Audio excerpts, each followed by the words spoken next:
За өдрийн мэнд хүргье. Үндэсний ариадуу телевизийг бид нар бие даалгах гэж их олон жилийн өмнө хуулийг өөрчилсөн. Тэгээд удирдах зөвлөл одоо та бүхнээр дамжуулаад уг нь бие даалгах гэдээ оролдоод байгаа. За харамсалтай нь ерөөсөө бие даахгүй.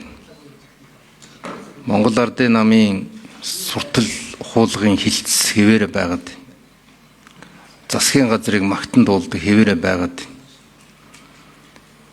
Ялангуяа та бүхэн бол үндэсний телевизийг хардаг бол мэдээлэл дотор жишээлбэл ордны баруун зүүн гар талд байгаа жагсаалын тухай мэдээ гарч ийн үү?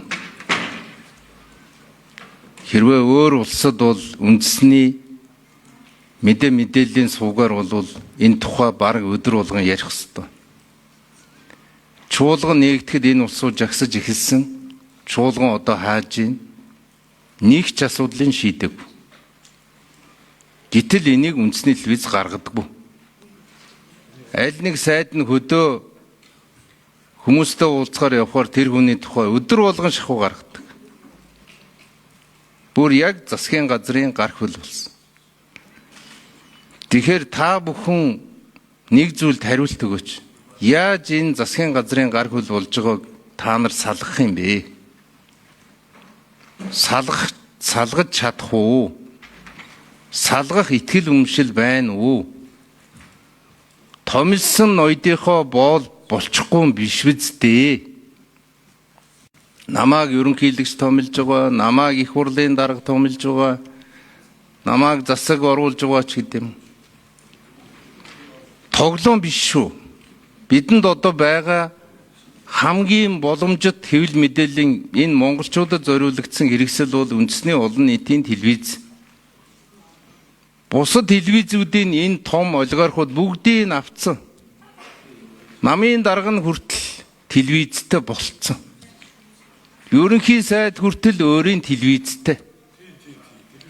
Ийм ус байгаа байхгүй. Малчин гэдэг телевизтэй. Орёол гэдэг телевизтэй. Малчин телевизээр өдөр болгон засгийн газрыг магтан дуулдаг. Ийм болцсон. Тэгэхээр та бүхэн бол энэ бие даалгана гэдэг итгэл үнэмшлийг нин үү ярмаар байна. Би бол аль нэг намын тухай яриад байгаа хэрэг биш. Яаж бие дааж явах юм бэ?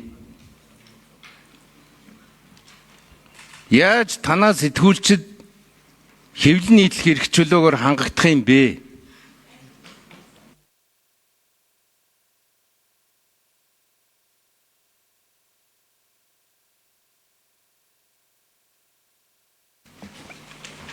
За нэр дэвшигчид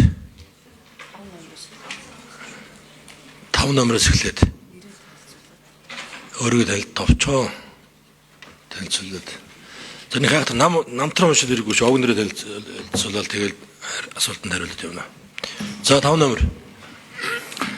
За ингээд энэ өдрийн мэндийг та бүхэнд дэвшүүлье. Миний бие Сандгийн од Эрдэнэ байна. Тэгээд одоо юуны өмнө энэ Монголын үндэсний олон нийтийн ариадаа телевиз бол бас олон нийтэд үйлчлдэг хараат бус байх.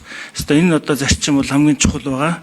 Тийм ч учраас би бол одоо олон нийтийн ариадаа телевизэд ийм одоо үндэсний зөвлөлийн гишүүд нэр дэвшиж байгаа зорилгын хамгийн гол агуулга бол саяын одоо энэ хараат бус байх нэг намын биш иргэд олон нийтийн телевиз байхын төлөө бол ажиллана. За үүний өмнө редакцийн хараат бус байдлыг хамгаалах ажилд бол одоо иргэд үнэн зөв тэнцвэртэй мэдээлэл авах талаас нь бол одоо дуу хоолой болж ажиллах юм зорилгыг бол агуулж байгаа. За 6 номер. Та бүхэнд энэ өдрийн мэндийг дэвшүүлье. Тэгээ энэ бол одоо маш чухал асуудал хөндөж байна гишүүн. Тэгээ ер нь одоо Ховг нэр байна уу? Уучлаарай. Дугар сүрэнгийн гүн үйлс. Тэгэхээр яг одоо яг л тэр сонгодог утгаараа олон нийтийн радио, телевиз ямар байх ёстой.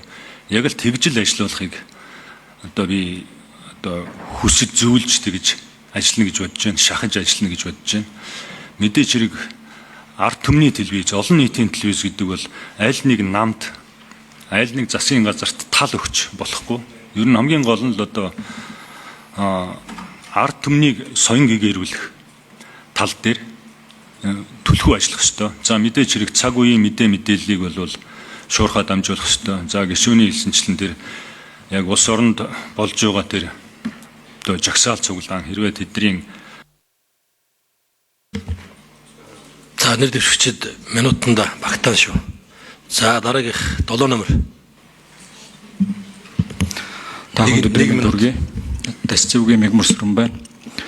Үндэсний радио телевизийн хуулинд үндэсний зөвлөл бол олон нийтийн хяналтыг хэрэгжүүлэх чиг үүрэгтэй байдаг.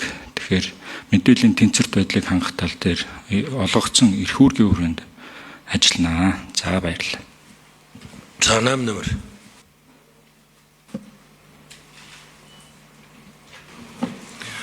Өдрийн төргий Чулуунбаатарын Бацангалана олон нийтийн радио телевизийн хараа тус байдлыг хангахад одоо юун түрүүн энэ төсөв ярих ингээ хэрэгтэй болдог.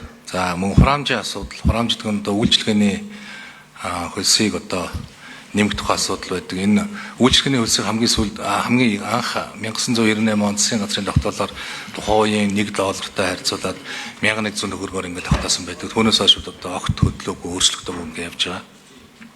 За төсвдөр бол бас хүнд байдаг. За адилхан төсвийн байгууллагуудтай адилхан ингээд явдаг. Ер нь бол энэ хараа тус байдлаас одоо хамгийн одоо хурдан ингээд гарах арга зам бол энэ үйлчлэгээний хураамжийг бас тодорхой хаваар нэмээд за хуулинд бас тодорхой заалтууд өөрчлөлтүүд оруулах ёстой гэж ингэж бодож байгаа. Баярлалаа. За дараагийн нэр дэвшигч 9 номер. За сайн бацгаана уу? Би доктор Жин Аранццэг байна. За сая бол бас их мундаг одоо ийм хэрэгцээтэй асуулт энийг бол бас ярих гэж бодож байсан. Тэгэхээр олон нийтийн радио телевизийн хуулийн 1-р зүйлийн 7-р бүлэг дээр төрөөс дэмжлэг авах гэж байгаа юм. Ер нь бол анх одоо 2005 онд энэ хуулийг батлахдаа төрийн дэмжлэгээ баг болгоод редакцийн хараа тус байдлыг бол нэлээд сайн сайжруулна гэсэн ийм байдалтай байсан боловч манай одоо олон нийтийн радио телевизийг анх хуулийн батлаа гаргахтаа техник технологи хөрөмж ингээ хөрөнгө оруулалт нь өөр юм зарцуулагдаад байдаг. Тэгэхээр одоо гол юмнаас Бацангал дарга ярьж байгаа шиг 1-р нь хураамжаа нэмэх, 2-р нь төсвийн орж иж байгаа төрөөс орж иж байгаа юуг тогтвортой болгох гэдэг ийм санал байвал их зүгээр санагддаг. Урагшаа хойшоо хөдлөө дээшээ доошоо болоо захирлаасаа хамаарад мөнгөс аваад хахаар энд одоо бас нэг улс төрийн хараат байдал ороод идэг. Захирлууд маань үгдүү үгүй тэрэнд захирагдаад идэм байна гэсэн тийм бодол бол энэ он жилүүдэд төрсэн байгаа. Тэгэхээр төсвийн дэмжлэг тогтвортой байлгах нь хараа тус байлгах